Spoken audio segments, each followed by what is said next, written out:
Assalamualaikum warahmatullahi wabarakatuh.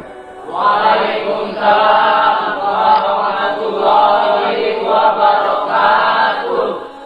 Bismillahirrahmanirrahim. Alhamdulillahi rabbil alamin. Wassalatu wassalamu ala asyrafil mursalin wa ala alihi wa ashabihil mujahidin at-tahirin, amma ba'du. Saudara-saudara kaum muslimin rahimakumullah, sebagai kelanjutan dari pembicaraan kita tentang serial para nabi, maka pada pertemuan kali ini kita akan membicarakan riwayat tentang Nabi Sulaiman alaihi salam dan Ratu Balqis. Nabi Sulaiman adalah putra dari Nabi Daud alaihi salam, yang Nabi Daud ini merupakan keturunan yang ke-12 dari Nabi Yakub. Pada diri Nabi Sulaiman bertemu kebesaran dunia dan kebesaran akhirat. Ya, beliau seorang raja, ya, beliau seorang rasul, ya, beliau seorang pemimpin agama, ya, juga beliau adalah seorang pemimpin negara. Alangkah idealnya memang jikalau ulama menjadi umaro, atau jikalau umaro adalah seorang ulama. Dengan posisinya sebagai ulama, maka nilai kepemimpinannya terpelihara dari segala macam bentuk penyelewengan. Dan dengan kedudukannya sebagai umaro, dia akan lebih efektif memberikan komando kepada rakyatnya untuk hidup melaksanakan perintah-perintah Allah.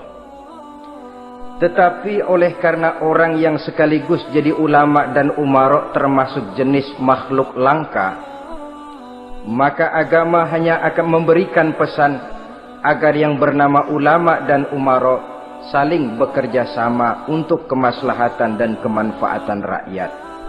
Ulama adalah ulama, umaro adalah umaro. Jikalau keduanya bisa berjalan dan berdampingan dengan baik, rakyat akan jadi nikmat. Tapi kalau keduanya centang perenang, tentu rakyat akan jadi kiamat adanya. Ma'asyiral muslimin rahimakumullah. Mengapa figur Nabi Sulaiman adalah figur yang bertumpu kebesaran dunia dan akhirat? Kita lihat dari sejarah bahwa Allah memberikan mukjizat kepada para rasulnya biasanya sesuai dengan kecenderungan umat yang dihadapi pada waktu itu. Umat yang dihadapi Nabi Musa alaihi salam adalah umat yang senang kepada kegagahan, suka kepada bentuk badan yang kuat. Oleh karenanya mukjizat yang diberikan Allah kepada Nabi Musa berupa kekuatan baik tongkat maupun tenaganya. Sebaliknya, umat di zaman Nabi Isa alaihi salam cenderung berbangga dengan kemahirannya di bidang ilmu kedokteran dan ketabiban. Maka mukjizat yang diberikan Allah kepada Nabi Isa adalah mukjizat yang bisa mengatasi semua itu, sehingga Nabi Isa dengan izin Allah bisa menyembuhkan orang yang kena penyakit kusta, belang, bahkan sampai bisa menghidupkan orang mati dengan izin Allah. Di zaman Nabi Muhammad sallallahu alaihi wasallam, kecenderungan umat kepada kemampuan bersyair, sehingga ketika itu yang dihargai adalah ujung tombak dan ujung pena. Ujung tombak dalam arti pahlawan perang, dan ujung pena dalam arti seniman dan penyair. Maka di antara mukjizat terbesar yang diberikan kepada Nabi adalah Al-Quranul Karim, yang keindahan gaya bahasanya tidak seorang penyair pun sanggup menandinginya. Di zaman Nabi Sulaiman alaihi salam, kebesaran dan kemegahan dunia, kekuatan dan kejayaan menjadi ukuran. Kita tahu bahwa Jalut yang dihadapi oleh Nabi Daud adalah seorang yang bertubuh besar dan gagah perkasa, yang dalam sejarah lebih kita kenal dengan nama Goliat misalnya. Maka tidak heran kalau mukjizat yang diberikan Allah kepada Nabi Musa merupakan mukjizat yang bertumpu antara kebesaran dunia dan kebesaran akhirat. sebagai raja dan juga sebagai nabi. Tetapi yang patut menjadikan pelajaran buat kita terhadap seluruh kebesaran yang diberikan itu, Nabi Sulaiman berkata, "Haza min fadli Rabbi liyabluwani aashkuru am akfuru." Semua ini, kekuasaan dan kebesaranku, kejayaan dan kekayaanku, adalah anugerah Tuhan untuk menguji diriku. Adakah aku menjadi bersyukur karenanya atau malah aku menjadi ingkar karenanya? Alangkah baiknya jikalau ucapan Nabi Sulaiman ini kita bisa resapi dan kita bisa terapkan dalam kehidupan ini. Seorang pedagang yang berhasil berkatalah seperti perkataan Nabi Sulaiman. Seorang pejabat dengan kedudukan tinggi berkatalah seperti perkataannya Nabi Sulaiman. Seorang ulama dengan posisi sebagai pemimpin yang non formal berkatalah seperti perkataan Nabi Sulaiman. Seluruhnya berkata, "Haza min fadli Rabbi." Seluruhnya ini adalah karunia Allah untuk menguji diriku, adakah aku bersyukur atau aku menjadi ingkar karenanya. Inilah sekelumit tentang kebesaran Nabi Sulaiman alaihi salam. Pada usia 13 tahun, beliau sudah mewarisi kerajaan ayahnya Nabi Daud dengan meninggalnya Nabi Daud alaihi salam. Dan sejak itu keistimewaan Nabi Sulaiman alaihi salam sudah nampak dalam kehidupan. Beberapa keistimewaan bisa kita catat dari pribadi Nabi Sulaiman ini. Pertama, beliau cerdik, cerdas dan bijaksana, dan tentu saja harus begitu. Kalau Rasul goblok, mana ada umat yang mau ikut. Tetapi kecerdikan dan kecerdasan serta sifat bijaksana ini nampak dari beberapa kisah yang pernah dihadapinya. Pertama, di saat beliau berumur 11 tahun, ketika itu yang menjadi raja adalah ayahnya Nabi Daud, datang mengadu seorang petani bahwa sawah ladangnya, tanaman-tanaman yang ditanamnya habis dimakan oleh binatang ternak dari tetangga di sebelahnya. Maka ia mengajukan usul agar binatang ternak yang memakan tanam-tanamannya itu diberikan saja kepadanya. Nabi Daud meluluskan permintaan petani ini, tapi Nabi Sulaiman berkata, "Ayah, maafkan saya. Kalau boleh saya mengajukan usul, jangan seluruh binatang ternak gembala itu diberikan kepada petani. Akan lebih baik kalau binatang ternak yang memakan tanam-tanamannya itu diberikan kepada si petani selama 1 tahun. Apabila ia berkembang biak, beranak, hasil susunya seluruhnya selama 1 tahun itu boleh dimanfaatkan oleh petani tadi. Dengan demikian saya rasakan ini merupakan satu yang lebih adil ketimbang yang tadi itu." Keputusan Nabi Sulaiman ini diterima baik oleh ayahnya, oleh si petani, dan oleh si gembala tadi. Pada usia 11 tahun ia sudah menunjukkan kecerdikan, kecerdasan dan sifat yang bijaksana. Contoh yang kedua, ada 2 orang ibu yang pada saat akan bekerja di ladang, masing-masing meletakkan bayinya di satu tempat, lalu keduanya pun asyik pergi bekerja. Sedang kedua ibu itu bekerja dengan asyiknya, datanglah seekor serigala menerkam salah seorang anak bayi tadi, dan kemudian dibawa. Tinggallah anak bayi seorang. Ketika kedua ibu tadi kembali ke tempat dia meletakkan anaknya, maka keduanya lalu berebut anak yang satu itu. Jadi kasus berebut bayi rupanya memang sudah ada dari dulunya. Yang satu berkata itu anaknya, yang lain mengakui itu pun juga anaknya. Akhirnya keduanya mengadu kepada Nabi Sulaiman. Masing-masing ngotot, tidak ada yang mau mengalah. Akhirnya kata Nabi Sulaiman, "Kalau kamu berdua tidak ada yang mau mengalah, sudahlah begini saja. Berikan bayi itu kepada saya, akan saya belah 2 supaya adil. Masing-masing kamu bawa sarang sepotong." Ibu yang seorang berbinar matanya, kelihatannya gembira dengan keputusan itu. "Saya setuju Nabi Sulaiman, ini keputusan yang sangat adil. Betul, belah 2 saja bayi itu." Tapi ibu yang seorang malah berurai air matanya, membasahi pipinya. "Ya Sulaiman, daripada Tuhan belah dua anak itu, biarlah berikan saja kepada ibu yang mengaku tadi itu. Tidak sampai hati saya melihat anak yang begini ini harus menjadi korban. Biarlah dia diasuh oleh ibu yang mengakuinya tadi, asal dia tetap hidup." Nabi Sulaiman tersenyum, lalu berkata kepada ibu yang berurai air mata tadi, "Ambillah anak ini, Bu, karena ia memang benar anak ibu. Sebab sekejam-kejamnya hati seorang ibu tidak akan sampai melihat anaknya dibelah dua. Adapun engkau ibu yang gembira, engkau sesungguhnya ibu yang kurang ajar. Cuma sekedar ngaku-ngaku, buktinya anak mau dibelah dua kamu setuju. Ibu macam apa kamu anak dibelah dua setuju?" Akhirnya ibu yang satu itu menerima hukuman yang setimpal karena mengakui sesuatu yang bukan haknya. Di sini kita lihat kebijaksanaan yang dimiliki oleh Nabi Sulaiman alaihi salam. Bukti yang ketiga, pada waktu beliau mengadakan jihad fi sabilillah, beliau mengadakan mobilisasi dana. Tidak cuma manusia, binatang seluruhnya ikut memberikan sumbangan. Ketika datang gajah, gajah nyumbang kerbau. Datang kerbau, kerbau nyumbang kambing. Datang kambing, kambing nyumbang ayam. Datang ayam nyumbang burung. Datang burung nyumbang balang. Datang balang nyumbang semut. Gajah yang nyumbang kerbau ngelihat balang nyumbang semut ketawa.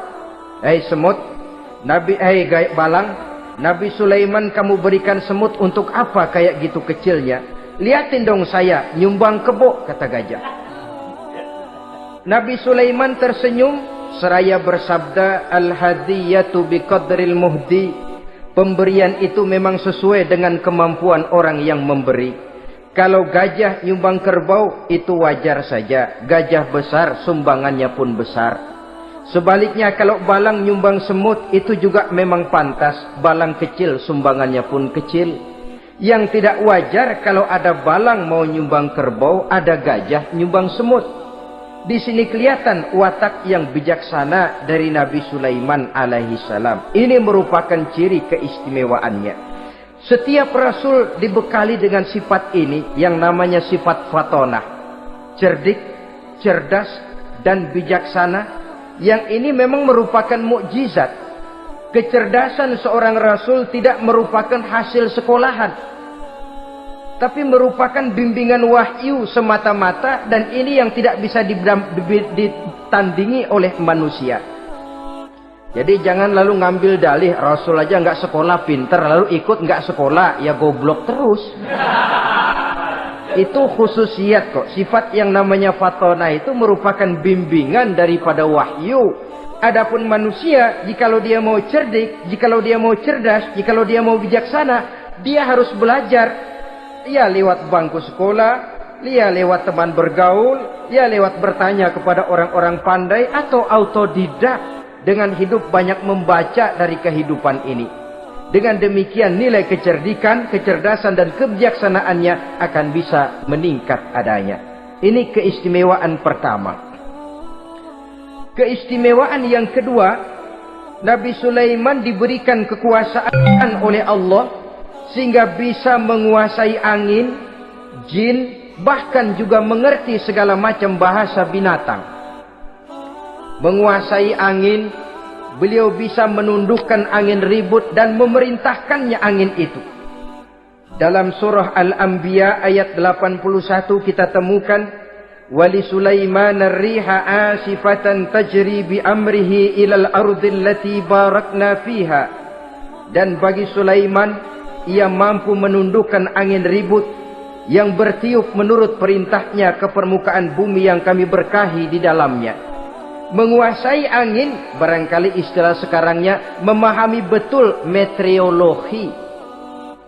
Itu sebabnya mukjizat hanya diberikan kepada Rasul. Orang yang jiwanya sudah stabil. Coba kalau potongan kita diberikan keistimewaan bisa ngatur angin, Saban Sari main angin. Nggak boleh ada orang kita keselin. Kesel sama orang, undang angin, hantam saja. Maka mukjizat semacam ini hanya diberikan kepada orang yang jiwanya sudah stabil. Ada satu cerita, namanya juga cerita, tapi kebenarannya mendekati. Seorang wali di tanah Jawa sholat Jumat di Masjidil Haram di Mekah. Namanya wali kalau di Jawa kan pakai belangkon. Dia sembahyang di Masjidil Haram. Ini ada orang Arab usil, tumben ngelihat belangkon. Ini apa di tengah masjid? Dia tepak belangkon itu, miring di atas kepala. Begitu belangkonnya miring, tanah kayaknya ikut miring. Sehingga penduduk heran, ini apa tanah jadi miring begini? Lalu ada seorang wali juga yang alim dan mengerti, lihat-lihat di tengah Masjidil Haram ada belangkon miring di atas kepala. Jangan-jangan ini sebabnya ini. Dia samperin, dia dananin lagi tuh belangkon rata, tanah kelihatannya kayak rata lagi. Keistimewaan seperti ini pun hanya diberikan kepada orang yang jiwanya memang sudah stabil. Coba kayak kita diberikan keistimewaan kayak begitu, main belangkon melulu. Saudara-saudara kaum muslimin rahimakumullah, juga bisa menguasai jin, memerintahkan jin, dan juga mengerti segala macam bahasa binatang. Kita bisa lihat dalam surah As-Saba ayat 12 misalnya. Demikian juga tentang mengerti bahasa binatang. Pada satu hari Nabi Sulaiman dan bala tentaranya lewat di satu lembah. Lembah itu kebetulan lembah semut. Ketika mereka lewat di lembah itu, Raja Semut lihat dari kejauhan, dia pidato kepada rakyatnya para semut itu. Apa katanya? Ya ayyuhan namlu dukhulu masakinakum, la yahtimannakum Sulaiman wa junuduh, wa hum la yash'urun. Jadi ini Raja Semut melihat Nabi Sulaiman datang bersama seluruh bala tentaranya, dia pidato kepada rakyatnya. Saudara-saudaraku rakyat semut, di mana saja suara saya bisa didengar. Perhatian, perhatian. Ini Nabi Sulaiman mau liwat dengan seluruh bala tentaranya. Kamu semua supaya masuk ke dalam lubang kamu masing-masing. Sebab kalau kamu nggak masuk ke lubangmu masing-masing, akan diinjak oleh Sulaiman dan bala tentaranya, sedangkan mereka tidak tahu kalau kamu kena injak. Masuklah semut itu seluruhnya ke dalam lubangnya masing-masing. Nabi Sulaiman senyum. Fatabassama dhahikan min qawliha. Mendengar ucapan Raja Semut ini, Nabi Sulaiman tersenyum. Lalu berkata, apa katanya? Rabbi auzi'ni an ashkura ni'mataka allati an'amta alayya wa ala walidayya wa an a'mala salihan tardahu wa adkhilni birahmatika fi ibadika salihin. Satu pengakuan yang tulus yang jauh dari watak kesombongan. Mendengar Raja Semut berkata semacam itu, beliau senyum lalu berkata, wahai Allah, tetapkan kiranya hati saya ini untuk selalu bersyukur terhadap nikmat yang Engkau karuniakan kepada saya. Karena nikmatku, nikmat yang Engkau berikan kepadaku, saya mengerti bahasa binatang. Karena mengerti bahasa binatang, saya mengerti seruan Raja Semut itu. Tetapkan saya untuk selalu bersyukur ya Allah atas nikmat yang Engkau berikan ini, atas nikmat yang Engkau berikan kepada kedua orang tua saya, dan tetapkan saya untuk selalu melakukan amal soleh yang Engkau ridhoi, dan masukkan saya ke dalam golongan hamba-hambamu yang soleh. Satu pengakuan yang tulus, yang jauh dari sifat kesombongan. Mungkin kalau sombong yang lahir, begitu dengar Nabi Sulaiman bahwa semut ngomong begitu, beliau akan berkata, iya masuk ke buruan. Tapi kan tidak. Malah beliau perintahkan bala tentaranya, pasukan berhenti. Ada apa Nabi Sulaiman? Di depan kita ada kerajaan semut. Mereka lagi kocar-kacir masuk ke sarangnya masing-masing. Tunggu sampai mereka masuk dan kita bisa lewat dengan aman tanpa harus menginjak-injak mereka. Bala tentaranya di stop dan berhenti. Ternyata kebesarannya tidak menyebabkan ia lalu memandang remeh sampai kepada makhluk yang bernama semut sekalipun. Masih tetap dihargainya sebagai makhluk dari Allah Subhanahu wa ta'ala. Sesuatu yang perlu menjadi contoh kita semua. Sebab orang bilang kadang kacang sering lupa akan kulitnya. Kadang posisi kita yang tinggi menyebabkan kita lupa dari mana kita berasal. Kadang harta yang kita miliki menyebabkan kita lengah dari mana kita datang. Akhirnya yang timbul adalah sifat sombong dan angkuh. Ibarat kata orang, kacang lupa dengan lanjarannya. Ma'asyiral muslimin rahimakumullah. Ini kebesaran dan keistimewaan yang diberikan Allah kepada Nabi Sulaiman alaihi salam. Apa yang perlu kita jadikan tamsil dan ibarat dari kebesaran ini? Saudara-saudara kaum muslimin rahimakumullah. Keadilan sebagai umara yang berpadu dengan kebijaksanaan sebagai ulama. Satu hari seorang sahabat bertanya kepada Rasulullah sallallahu alaihi wasallam, "Ya Rasul, kalau pada satu saat ajal merenggut Tuhan berlalu meninggalkan kami sekalian, kita berpisah untuk selamanya ya Rasul. Dalam kondisi semacam itu, azahrul ardi khairul lana am batniha. Mana yang lebih baik ya Rasul buat kami kalau sudah ditinggalkan oleh Tuhan? Permukaan bumi atau perut bumi yang lebih baik?" Ini pertanyaan dengan bahasa kinayah. Permukaan bumi maksudnya hidup. Perut bumi maksudnya mati. Orang kalau sudah masuk ke perut bumi kan habis. "Ya Rasul, kalau engkau sudah tidak ada meninggalkan kami semua, mana yang lebih baik buat kami, hidup atau mati?" Bukan main pertanyaan ini. Di satu sisi menggambarkan cintanya sahabat kepada Nabi, sehingga kalau tidak bisa mati bersamaan, biarlah mati beriring saja.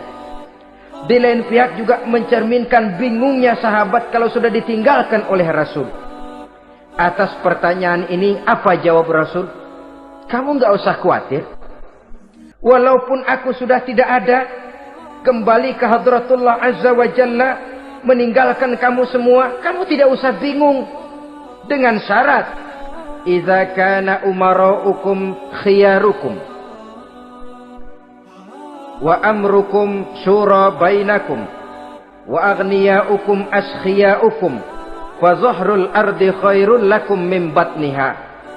Kalau saja para umara, kalau saja pemimpin-pemimpin kamu adalah orang-orang yang terbaik di antara kamu, dan seluruh persoalan yang kamu hadapi dapat kamu musyawarahkan dengan baik, lalu orang-orang kaya di antaramu adalah orang-orang yang dermawan, ketika itu walaupun aku sudah tidak ada, hidup lebih baik daripada mati.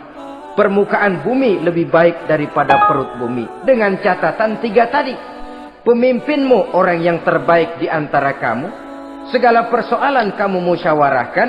Dan orang kayamu orang dermawan. Walaupun aku tidak ada, hidup lebih baik daripada mati. Tapi sebaliknya kata Nabi, "Idza kana umaraukum syirarukum." Kalau umarokmu, pemimpin-pemimpinmu adalah orang-orang yang terjahat di antara kamu. Wa amrukum ala nisaikum.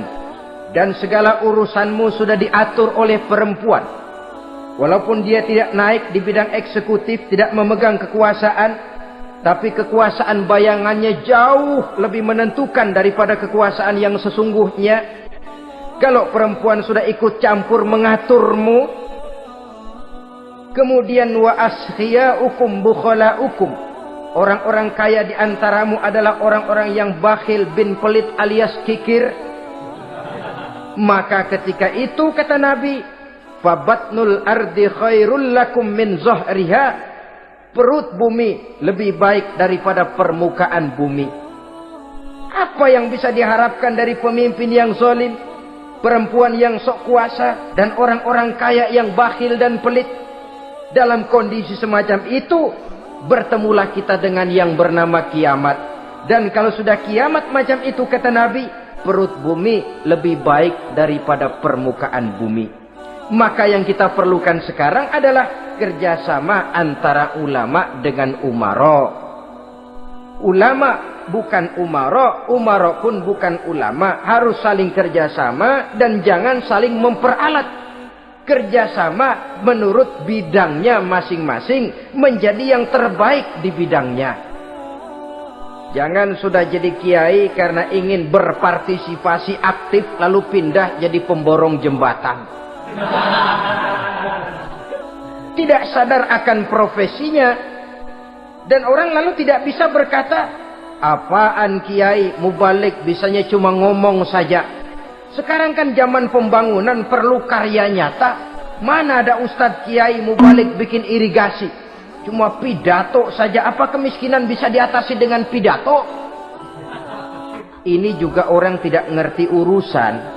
Wong Nabi saja ngajarin kok. Iza wusidal amru ila ghairi ahlihi fantaziris sa'ah. Yang kemudian diterjemahkan dalam manajemen modern, the right man on the right job. Bahwa persoalan harus diserahkan kepada orang yang memang ahlinya. Lah kalau kiai ngurus irigasi, apa nanti lurah mau ngajar fikih? Camatnya ngajar tafsir. Kacau jadinya. Makin ruwet jalur birokrasi, makin banyak orang meninggalkan profesi dan malah melaksanakan sesuatu yang bukan profesinya. Untuk memberesi keruwetan birokrasi termasuk diantaranya menanamkan kesadaran profesi yang menimbulkan kebanggaan dan kebanggaan yang membuahkan tanggung jawab terhadap profesi itu. Sebab orang kalau sudah bekerja menurut profesinya, walaupun tidak kaya, tapi hidupnya tenang. Kenapa? Karena panggilan jiwanya. Seorang kiai yang diajak ngobjek, walaupun objeknya gol puluhan juta, kaya, belum tentu tenang. Karena saya yakin bukan ke sana panggilan jiwanya. Ma'asyiral muslimin rahimakumullah. Itulah sebabnya kerjasama ulama membangun lingkungannya, ulama membangun manusianya, umarok membangun lingkungannya, sehingga terciptalah wujud daripada pembangunan manusia seutuhnya, ya zahirnya, ya batinnya. Seluruh kita berpartisipasi, hanya bidangnya saja yang berbeda-beda. Jangan yang satu merasa lebih berjasa dari yang lain. Jangan yang satu merasa lebih penting dari yang lain. Seluruh kita penting, seluruh kita berjasa, cuma bidang kita saja yang berbeda-beda. Inilah bahasa Quran, kullun ya'mal ala syakilatih. Setiap orang bekerja menurut profesinya masing-masing. Ma'asyiral muslimin rahimakumullah. Kita kembali kepada riwayat Nabi Sulaiman alaihi salam.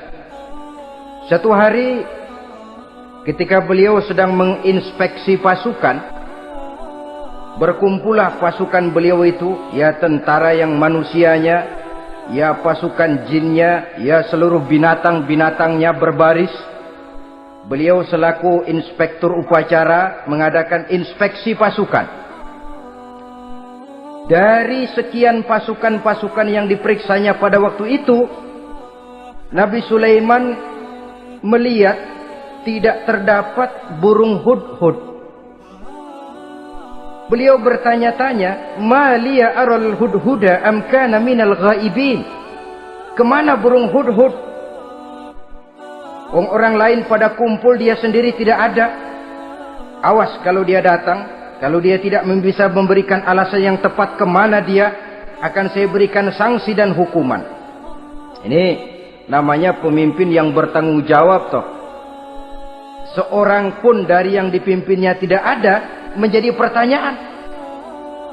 Tidak lama kemudian datang burung hudhud. Begitu datang lalu memberikan laporan kepada Nabi Sulaiman. Kalau istilah sekarang, begitu dia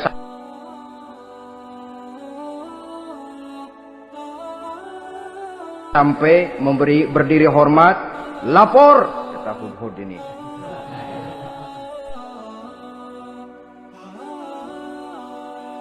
Bagaimana hudhud? Maaf Tuan Raja, saya terlambat. Iya, kenapa terlambat? Patroli Tuan Raja. Kemana saja kamu patroli? Keliling. Lalu apa hasilnya? Inni wajadtu mara'atan tamlikuhum wa utiyat min kulli syai'in wa laha arsyun azim. Saya baru patroli ke satu negara yang bernama Sabah, Tuan Raja. Sabah, saudara tahu Sabah? Di mana itu? Dekat ibu kota Yaman sekarang. Di sana Tuan Raja, kata Hudhud ini, wajadtu mra'atan tamlikuhum. Yang jadi raja perempuan.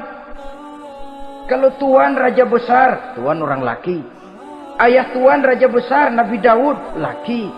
Ini mah model Tuan Raja. Orangnya rajanya raja besar tapi perempuan. Tumben saya ngelihat ada raja perempuan, kerajaannya begitu besar. Begitu. Iya.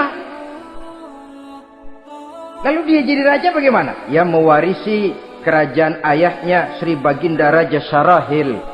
Ketika ayahnya wafat, dia naik. Walaha arsun azim. Singgasananya besar, bagus, antik Tuan Raja. Terus bagaimana lagi? Wajadtuha wa qaumaha yasjuduna lisyamsi min dunillah. Yang jadi pikiran saya Tuan Raja, dengan kekuasaan yang besar, mereka itu seluruhnya, seluruh bala tentaranya dan kaumnya, yasjuduna lisyamsi. Mereka menyembah matahari, bukan menyembah Allah. Mendengar ini Nabi Sulaiman tergerak hatinya. Waktu mendengar rajanya perempuan, kekuasaannya besar, belum tergerak. Tapi ketika sampai kepada yasjuduna lisyamsi, mereka sujud kepada matahari, di situ pribadi seorang rasulnya tergerak. Siapa nama ratu itu? Namanya Ratu Balkis Tuan Raja. Begini Hudhud, laporan kamu saya terima. Alasan kamu datang terlambat bisa dipertanggungjawabkan. Kamu tidak kena hukuman. Cuma begini saja Hudhud, karena kamu yang laporan, kamu yang tahu lokasi negaranya, kamu yang harus melaksanakan tugas ini. Apa Tuan Raja? Idhab bi kitabi hadza fa'alqih ilaihim. Kamu berangkat lagi ke negeri Sabah, bawa surat saya, berikan kepada mereka. Thumma tawalla anhum. Kemudian kamu berpaling dari mereka, tapi jangan pulang. Fanzur madza yarji'un. Lihat apa reaksi mereka setelah menerima surat ini. Baik Tuan Raja, baik. Nabi Sulaiman menulis sepucuk surat kepada Ratu Balkis. Dan surat itu dibawa oleh burung Hudhud tadi. Terbanglah si burung Hudhud ini ke negeri Sabah, masuk ke istana Ratu Balkis, dan surat itu jatuh di kamar Ratu Balkis. Diambil surat tadi, kemudian dibaca. Apa isi suratnya? Innahu min Sulaiman, wa innahu bismillahirrahmanirrahim. Alla ta'lu alayya wa'tuni muslimin. Surat ini dari Sulaiman. Bismillahirrahmanirrahim. Jangan kamu merasa lebih tinggi dari aku. Datanglah kepadaku dan masuk ke dalam agama Islam. Suratnya singkat, padat, ultimatum. Jadi enggak pakai bahasa kembang, enggak pakai bahasa basi, langsung kepada isi. Surat ini dari Sulaiman. Bismillahirrahmanirrahim. Jangan kamu merasa lebih tinggi dari aku. Datanglah kepadaku dan masuklah ke dalam agama Islam. Ini yang disebut dakwah langsung tanpa pakai kembang. Saudara-saudara, menerima surat semacam ini, Ratu Balkis lalu ngumpulin para pembantu kerajaan, aparat pemerintah lah zaman sekarang. Termasuk menteri-menteri, dipanggil sidang darurat di istana Ratu Balkis, membahas datangnya surat dari Nabi Sulaiman alaihissalam. Tuan-tuan para menteri, bagaimana Sri Ratu? Saya dapat surat. Dari mana? Dari Sulaiman. Katanya apa? Jangan kamu merasa lebih hebat dan lebih tinggi dariku. Datanglah kemari dan masuklah ke dalam agama Islam. Menurut pendapat tuan-tuan menteri, bagaimana surat ini? Apa kita penuhin permintaannya? Kita datang rame-rame masuk Islam? Oh, kata menteri, jangan dulu tuanku, gengsi dong. Kita ini kan kerajaan besar, tentara kita gagah, masa mau menyerah tanpa syarat? Soal nanti kita kalah atau menang itu soal lain, Tuan Perdana Menteri, Tuan Ratu. Tapi bahwa kita punya harga diri itu harus kita tunjukkan lebih dulu. Jadi menurut Tuan Menteri bagaimana? Kami sih nunggu komando Tuan Putri saja. Artinya kalau boleh perang saja. Cuma mau duluin, takut dikira nyelongcong. Kami sih gimana komando Tuan Ratu saja. Tuan komandokan berangkat, kami segera berangkat. Terserah Tuan Putri, kami seluruhnya loyal, taat dan setia menunggu titah dari Sri Paduka Ratu. Terima kasih para menteriku. Soal kesetiaanmu saya tidak meragukan. Tapi perang dimanapun selalu membawa kerugian. Kita menang rugi, tentu jatuh korban. Apalagi kalau kita kalah. Dan raja-raja yang mengalahkan negeri-negeri lain selalu membawa kehinaan kepada negeri yang dikalahkannya. Jadi bagaimana? Sekarang begini saja. Kita ambil jalan tengah. Lalu diplomasi dulu. Diplomasi macam apa Tuan Ratu? Kita kirim utusan kepada Nabi Sulaiman. Dari sana nanti kita lihat reaksinya. Saya memang selama ini sudah dengar siapa itu Nabi Sulaiman. Katanya orangnya masih muda, masih bujangan, bijaksana, kekuasaannya besar, tentaranya hebat. Cuma kan baru berita, kita cek. Jadi diplomasi macam apa Tuan Ratu? Kita kirim utusan kepada Raja Sulaiman. Kita bawakan hadiah-hadiahnya. Yang mahal-mahal, mewah-mewah, menarik. Pokoknya yang terbaik di negeri kita, berikan kepadanya. Lihat reaksinya. Kalau dia tergiur dengan hadiah itu, dia raja, bukan nabi. Tapi kalau dia menolak hadiah itu, dia memang nabi. Dan apa reaksi kita nanti tergantung sikap Nabi Sulaiman. Aha, kalau begitu setujulah Ratu. Itu memang bijaksana. Diplomasi dulu. Iya, jangan datang-datang main perang aja loh. Perang sih gampang. Tapi ini kan ada meja perundingan. Sepanjang masih kita bisa menempuh jalan damai, damai saja dulu. Baik. Maka diaturlah satu barisan diplomasi untuk menuju Palestina, kerajaan Nabi Sulaiman alaihi salam. Rombongan terdiri dari 500 orang laki-laki dan 500 orang perempuan. Yang laki ganteng, yang perempuan cantik. Yang laki dikendarai dengan kuda-kuda pilihan, dan yang perempuan dikendarai dengan keledai-keledai pilihan. Kuda dan keledai pun dihiasi begitu rupa. Pelanaknya yang terbagus dilapis dengan sutra. Sedangkan bawaan-bawaannya tidak lain daripada intan, berlian, mutiara, jamrud, yakut, kesturi, yang dilapis dengan sutra tenun yang asli. Pendeknya hadiah yang serba wah. Dan rombongan ini dipimpin oleh seorang diplomat ulung dari negeri Sabah bernama Munzir bin Amru. Ini ahli diplomasi dari negeri Sabah. Dipesanlah oleh Ratu Balkis, kalau datang nanti kamu ke negeri Sulaiman, sikapmu harus begini, begini, dan segala macam. Ditatar dulu. So ini mau diplomasi tingkat tinggi. Baik Sri Ratu. Nah, sudah mendengar perundingan ini, burung hudhud pulang ke negeri Nabi Sulaiman. Apel lagi, lapor Tuan Raja. Bagaimana hudhud? Sikapnya mereka akan mengutus utusan dengan membawa berbagai macam hadiah untuk datang ke negeri kita. Baik. Nabi Sulaiman kumpulkan tentaranya, terutama para jin. Hei tentaraku, khususnya kalian para jin, akan datang rombongan tamu besar ke negeri kita. Maka mulai saat ini saya komandokan, kamu bangun satu istana yang megah, yang belum pernah ada dalam waktu yang relatif singkat. Dan lantai daripada istana itu harus dilapisi dengan kaca-kaca tebal yang bening, bawahnya diisi dengan air, diisi dengan ikan-ikan hias yang indah-indah.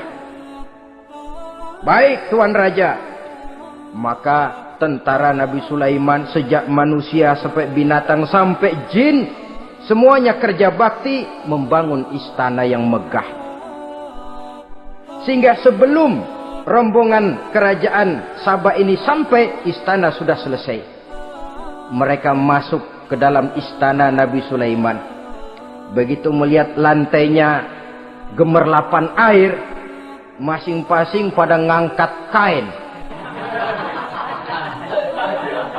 Takut kainnya basah.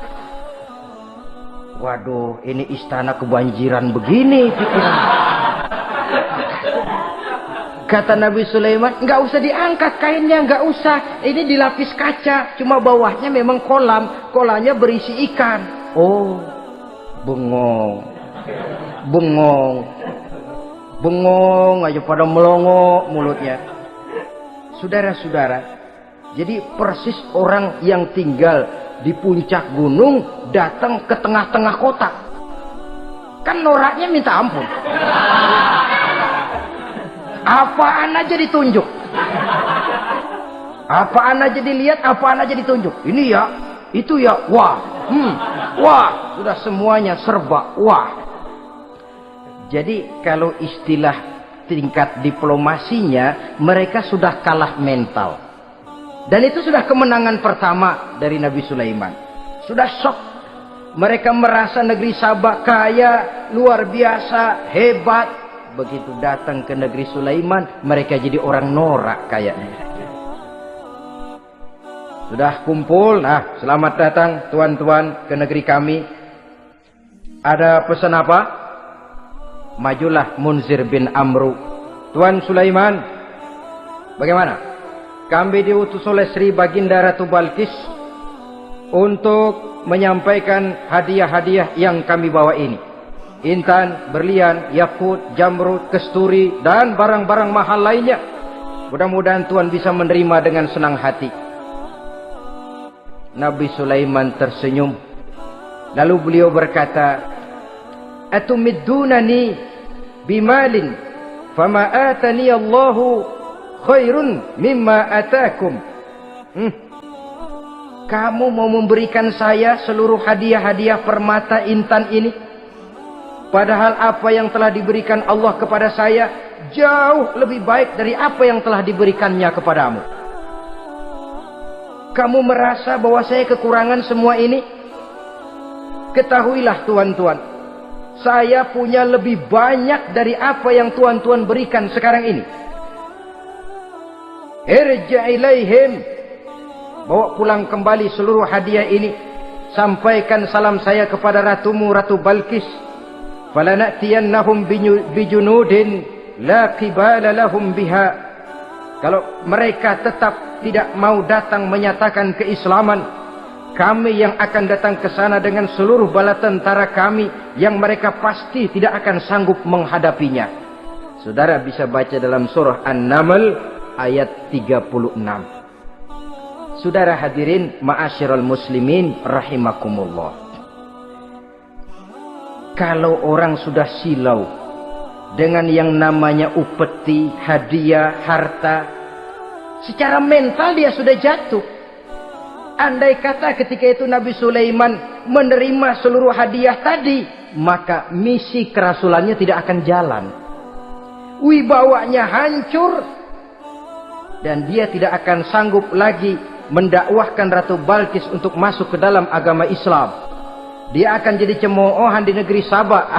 Sulaiman ngomong aja dikasih hadiah telap. Nah, ternyata ada yang lebih mahal dari harta, ada yang lebih mahal dari intan dan mutiara, ada yang lebih mahal dari pangkat dan kedudukan. Apa dia? Harga diri. Dan itu yang langka sekarang ini. Lebih baik jalan kaki tapi kita bebas mendongakkan kepala kemanapun kita mau, daripada naik mobil empuk tapi mata nunduk saja nggak berani lihat ke atas. Kehilangan harga diri. Ulama yang kehilangan harga diri akan menyelewengkan ayat. Pejabat yang kehilangan harga diri akan melakukan segala macam penyelewengan dan lain sebagainya. Harga diri sesuatu yang mahal.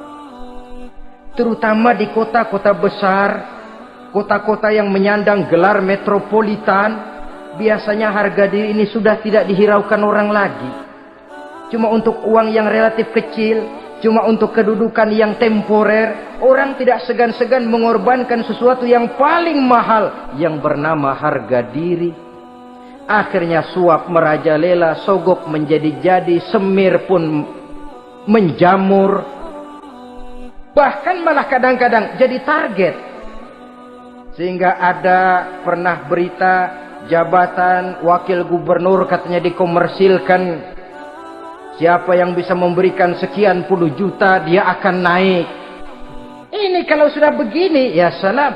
Orang itu kalau memperoleh satu jabatan karena mengeluarkan banyak uang, percayalah saudara, begitu dia naik ke jabatan itu, langkah pertama yang dia lakukan bagaimana supaya uangnya bisa kembali. Bukan bagaimana bekerja sebaik-baiknya, bukan bagaimana mensejahterakan rakyat sebaik-baiknya.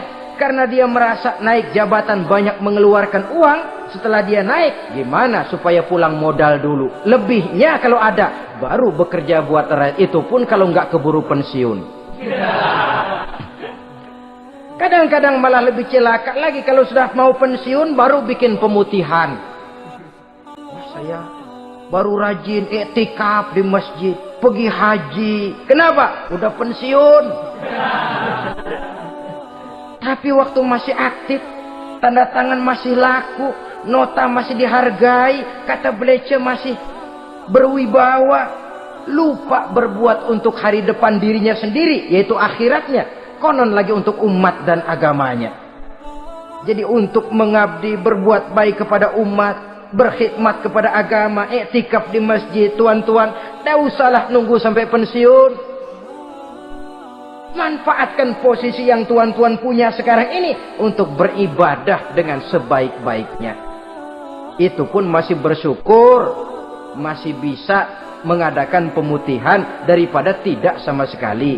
Cuma alangkah akan lebih efektifnya lagi kalau itu diawali pada saat kita masih mempunyai posisi kunci. Ini reaksi Sulaiman, saudara-saudara. Diberikan hadiah yang mahal, atau midunani bimalin.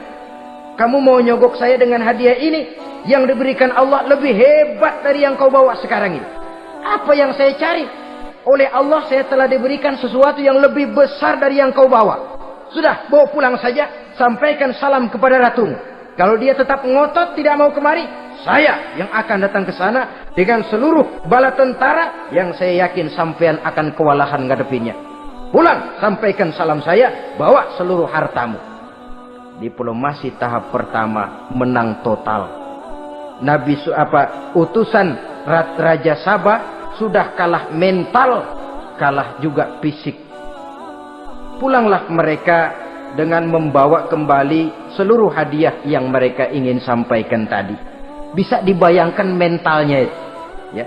Sama juga kita sudah punya niat ingin menyogok seseorang, tahu-tahu yang mau disogok nggak nerima. Pulang kayaknya muka kan belipat. Sulit ketemu orang. Jadi perasaan kita orang pada ngetawain aja. Padahal orang mah nggak tahu persoalannya. Itu sikap mental sendiri itu. Jadi memang saudara-saudara ini berkaitan. Walaupun yang mau nyogok banyak, kalau yang disogok nggak mau, nggak jadi. Walaupun ada yang minta disogok, kalau yang mau nyogok nggak ada, juga nggak nyetel. Lah ini nyetel, yang mau nyogok banyak, yang disogok pun ada. Jadilah perbuatan itu. Ma'asyiral muslimin rahimakumullah. Sampai mereka di kerajaan Sabah, mereka ceritakan itu, Ratu Balkis bengong. Ternyata yang saya dengar selama ini memang benar rupanya. Sulaiman bukan cuma raja, tapi juga rasul. Bukan cuma pemimpin negara, tapi juga pemimpin agama. Lalu bagaimana, Sedih Ratu? biar saya pikir-pikir dulu. Pikir. Bagaimana ya? Sudahlah, begini saja. Kita sekarang berangkat ke negeri Nabi Sulaiman. Saya yang akan langsung memimpin rombongan. Ada dua tujuan Ratu Balkis sebenarnya. Tujuan pertama ingin melihat dengan mata kepala sendiri kebesaran Sulaiman yang selama ini dia cuma dengar beritanya saja. Yang kedua, ada udang di balik batu. Kalau setelah Nabi Sulaiman nanti melihat kecantikan Ratu Balkis ini, dia bisa fly. Nah, istilah anak sekarang, dia bisa fly. Nah, siapa tahu kan, karena kecantikannya Nabi Sulaiman lalu jatuh hati. Dan Dewi Amor pun bicara, nanti bila mata bertemu mata, bibir ikut senyum, hati berdetak. Maka terjadilah magnet-magnet saling bersentuhan, percintaan tingkat tinggi. Kan lumayan dapat suami, dapat pacar seorang raja besar. Jadi dengan harapan ini berangkatlah Ratu Balkis ke negeri Nabi Sulaiman. Hud lapor lagi. Lapor. Gimana Hud? Ini Ratu Balkis yang mimpin sekarang. Baik, kita siap-siap. Begini saja, kata Nabi Sulaiman. Siapa yang bisa bawa singgasana Ratu Balkis ke sini? Jin Ifrit tampil. Saya.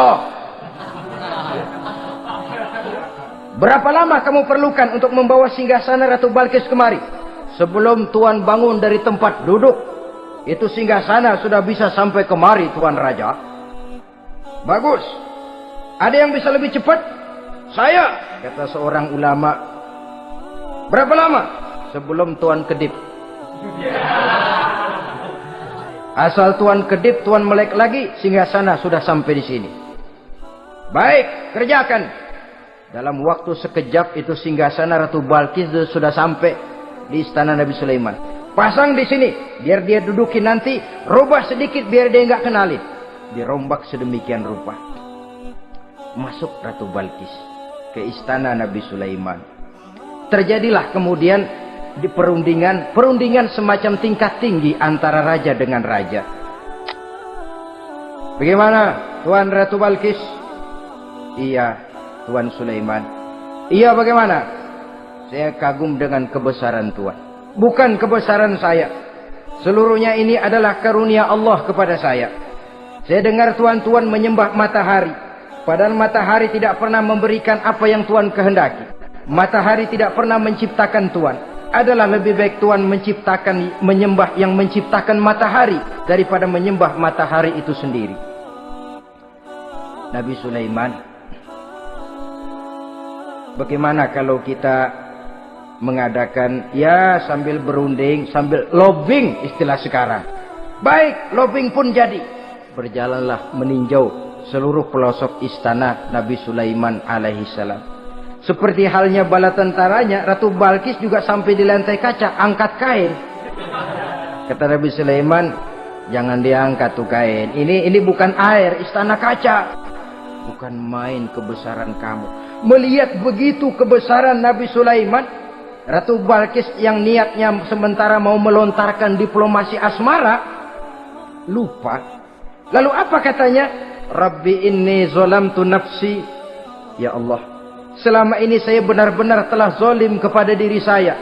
Begitu banyak nikmat yang engkau berikan kepada saya. Saya jadi ratu dengan kekuasaan yang besar, mewarisi kebesaran ayah. Dengan kerajaan dan bala tentara yang gagah perkasa. Bukan saya bersyukur kepadamu, malah saya menyembah matahari. Inni zolamtu nafsi.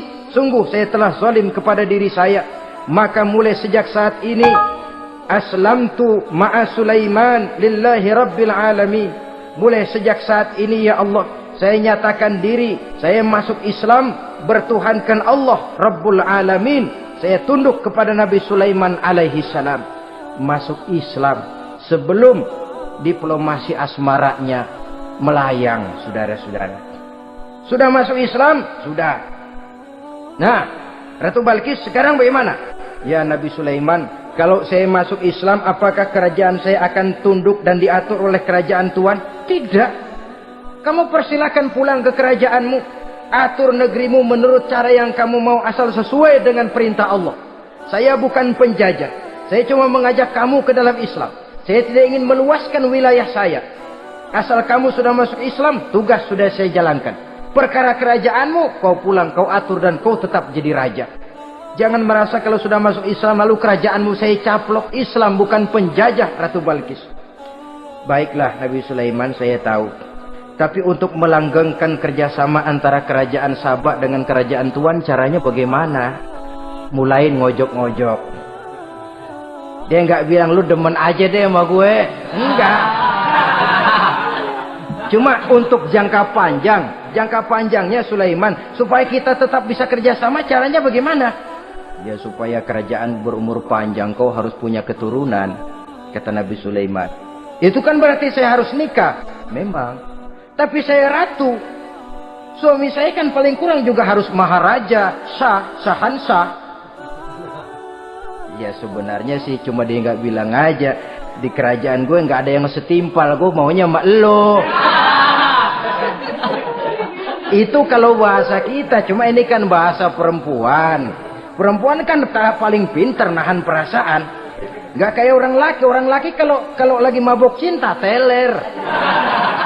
Sama siapa aja dia cerita. Gua kan lagi demen sama si Ano. Lain sama perempuan, dia paling bisa jaga perasaan. Saya kalau begitu, saya harus kawin dengan maharaja. Ya kamu tinggal pilih saja, kata Nabi Sulaiman. Nabi Sulaiman, ini Perdana Menteri udah pada mesem-mesem, udah paham ke arah mana maksudnya. Bagaimana kalau kita kukuhkan saja dua kerajaan ini, Nabi Sulaiman? Saya pun setuju kalau itu kamu punya mau. Wah, ini Perdana Menteri takbir semua. Allahu Akbar, Alhamdulillah, Alhamdulillah. Sampai akhirnya Nabi Sulaiman pun menikah dengan Ratu Balkis. Bergabunglah dua kerajaan besar itu. Saudara-saudara kaum muslimin rahimakumullah.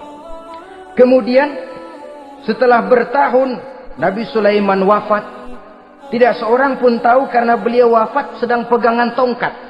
Ketika tongkat dimakanin rayap, rapuh, baru beliau jatuh. Orang tahu kalau Nabi Sulaiman sudah wafat.